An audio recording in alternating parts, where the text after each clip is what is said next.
ইউক্রেনের একটি ড্রোন হামলায় রাশিয়ার অভ্যন্তরে ৪০টিরও বেশি সামরিক বিমান ধ্বংস হয়েছে, যা রাশিয়ার দীর্ঘপাল্লার বোমারু বহরের জন্য একটি বড় আঘাত হিসেবে বিবেচিত হচ্ছে।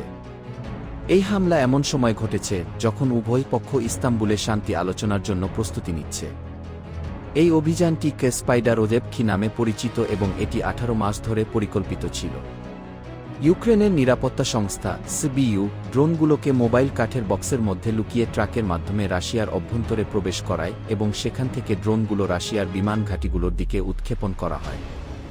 এই হামলা রাশিয়ার আ-50, চু-95 এবং চু-22 বোমারু বিমান ধ্বংস হয়েছে, যা রাশিয়ার দীর্ঘপাল্লার বোমারু বহরের ৩৪% প্রতিনিধিত্ব করে।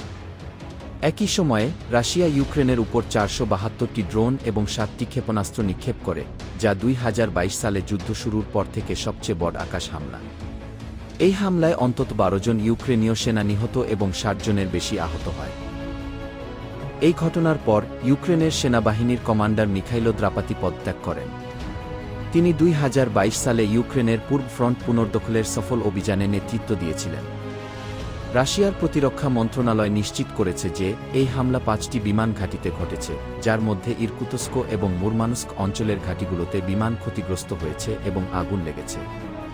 অ্যামুর, ইভানোভো এবং রিয়াজান অঞ্চলে ড্রোন হামলা প্রতিহত করা হয়েছে। এই হামলার সময় ইউক্রেনের প্রেসিডেন্ট ভলোদিমির জেলেনস্কি ঘোষণা করেন যে ইউক্রেন ইস্তাম্বুলে রাশিয়ার সাথে নতুন শান্তি আলোচনায় অংশ নেবে।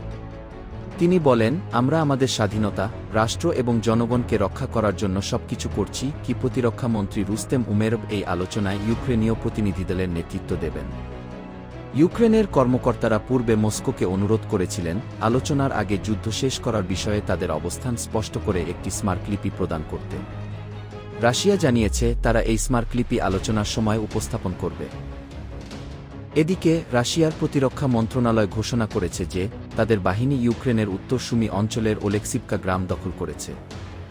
এর প্রতিক্রিয়ায় ইউক্রেনীয় কর্তৃপক্ষ শনিবার ওই অঞ্চলের আরও ১১টি বসতিতে বাধ্যতামূলক সরিয়ে নেওয়ার নির্দেশ দিয়েছে।